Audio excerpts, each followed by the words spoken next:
Welcome to the Board Business Channel. Today, we are doing a deep dive into a really fascinating company, Innohealth Technology. They're based in Taichung, Taiwan. And our mission here is to figure out how this GMP-certified company managed to pull off something incredibly difficult. They took ancient concepts from traditional Chinese medicine, specifically acupuncture, and genetized them into a high-tech product line for the global market. The brand is AcuLife.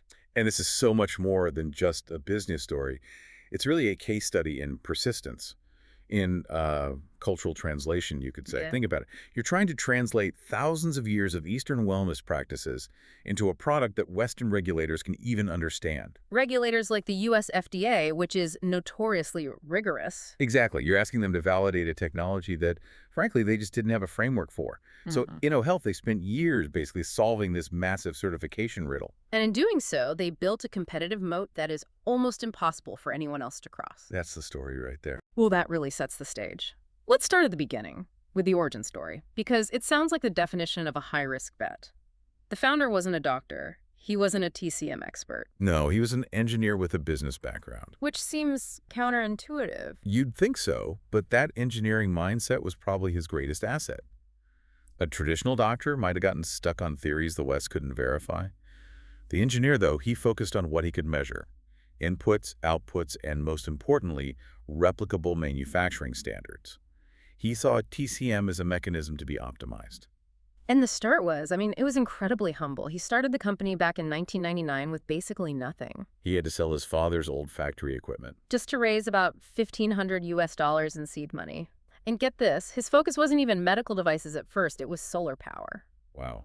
Talk about a pivot. So what prompted that kind of radical shift? He saw how effective acupuncture was during a trip to mainland China. And he just had this light bulb moment. He realized there was this huge, unmet global need for preventative health tools. But that ambition had to have come at a cost. A staggering one. The company operated at a loss for 6 straight years before it ever saw a profit. 6 years.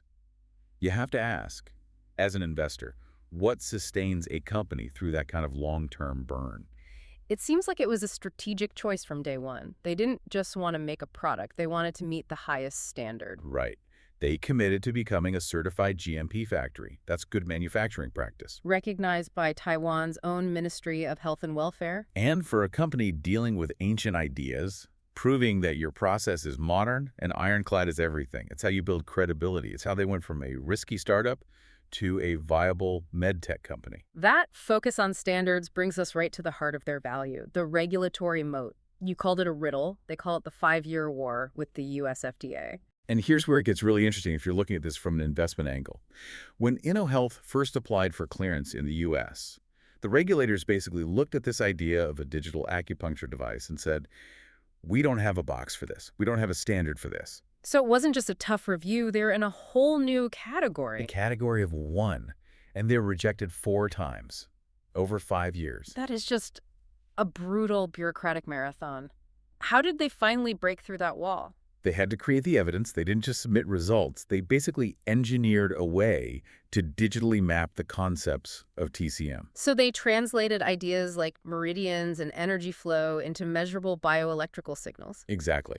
They used modern tech to show consistent, repeatable results that finally satisfied the FDA's need for proof of safety and efficacy. And the big breakthrough was for their second-gen product, the IDOC electroacupuncture device. It got FDA clearance, K091933. And that clearance number is the crown jewel. Because what happened over those 5 years wasn't just about their product getting a green light. What do you mean? Their painstaking process, all those rejections and revisions, it resulted in Innohealth essentially defining the audit standard that the FDA now uses for all similar devices going forward. Wait, so they wrote the playbook? They wrote the playbook. When you define the category, you own the moat. Every future competitor has to follow the path you cut through the jungle. That's a form of IP that goes way beyond a simple patent. And they didn't just stop at the US, did they? No, not at all. They built out a whole suite of global approvals. They got clearance from the Korean MFDS, which is South Korea's version of the FDA, a huge market. And China? China's NMPA is a Class 2 medical device, which is important. It signifies a medium level of risk and complexity, so it gives the device a lot of credibility there. Plus the EU. Of course. The broad EU CE certification. which opens up the entire European market. Add in patents in 11 countries. This portfolio tells you they're built for global scale. They're a trusted partner. Okay, so let's shift to the products. The flagship device, the IDOC, is the one that ran that regulatory gauntlet. What does it actually do for the user? Well, it's marketed as the fusion of Chinese wisdom and modern tech. It sends a very precise, controlled electrical stimulus to specific acupoints, primarily on the left hand. And according to TCM theory, those points reflect the health of the entire body. That's the idea. So what are the specific FDA-approved indications for it? They're focused on maintenance and relief. Things like promoting local blood circulation, alleviating chronic shoulder stiffness, and relieving peripheral nerve paralysis. And it's super portable. That's key to the strategy. They're empowering the consumer, moving preventative care out of the clinic and into your home or your office or wherever. They also have other devices, right, to cover more ground. They do. It shows their diversity. They have an electric potential therapy device. This one uses high-voltage negative ions to help regulate the autonomic nervous system.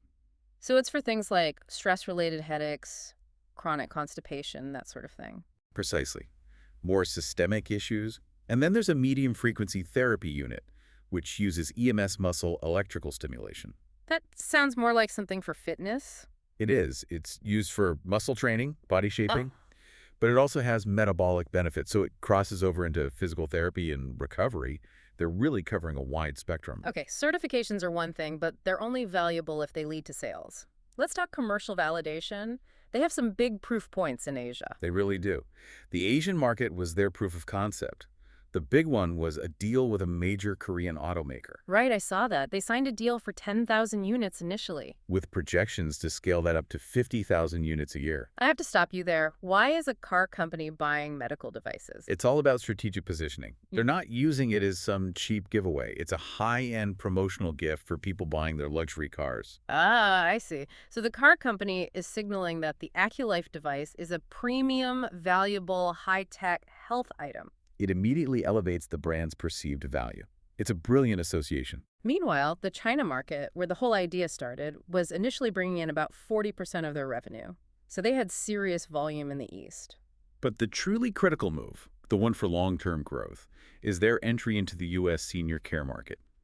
In 2017, they signed a partnership with a U.S. company called CareVision Group. CareVision, why is that name so important? It sounds like it gives them an instant network. That's exactly what it is. CareVision is a huge medical media conglomerate. They have something like 62 subsidiaries in media, anti-aging, and senior care. And the subsidiary they're working with is called Vital Inc. Right. And Vital specializes in high-tech senior care management. They serve some of the top 4 senior care institutions in the entire United States. So what's the play here? The partnership integrates the FDA-cleared AccuLife devices directly into CareVision's smart senior care system. It's a masterstroke. It lets them bypass the years and millions it would take to build a U.S. sales network from scratch. They're plugging directly into an established, trusted platform for the U.S. aging demographic. And that's the perfect setup for their future vision, right? The FDA clearance unlocked this network, and now that network becomes the pipeline for data. This moves them beyond just making hardware. Exactly. The long-term plan isn't just to be a device manufacturer, it's to become a global AI-enabled preventive medicine platform. They realize the real value isn't selling a box one time. It's the continuous data the box generates. So they're pushing hard into software and diagnostics. Deepening their AI tech for clinical applications, aiming for smart diagnostics, remote health management. The IDOC device links to your smartphone, which connects to a cloud health management system. And that cloud system is designed to work seamlessly with the platform CareVision already has. It's a complete, scalable digital ecosystem for remote care. And they're backing it up with serious capacity. Their second factory expansion was planned to push their annual capacity up to 1 million units.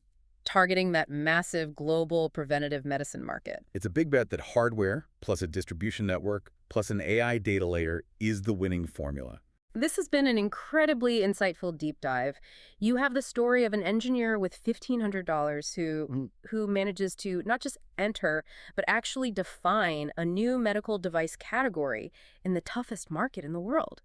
And we've seen how that FDA moat unlocked these huge strategic markets, from Korean luxury cars to the U.S. senior care system. You know, we were actually pointed toward this company by friend Steve. He's the executive director of the Arizona-Taiwan office.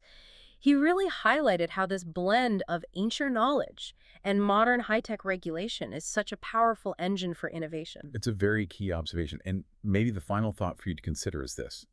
In high-tech health, intellectual property isn't just about patents.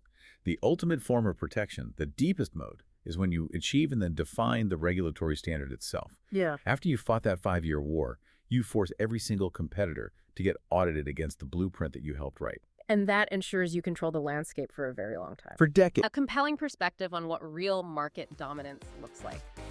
Thank you for listening to the Board Business Channel. Make sure to hit the like button, subscribe, and ring the bell for notifications.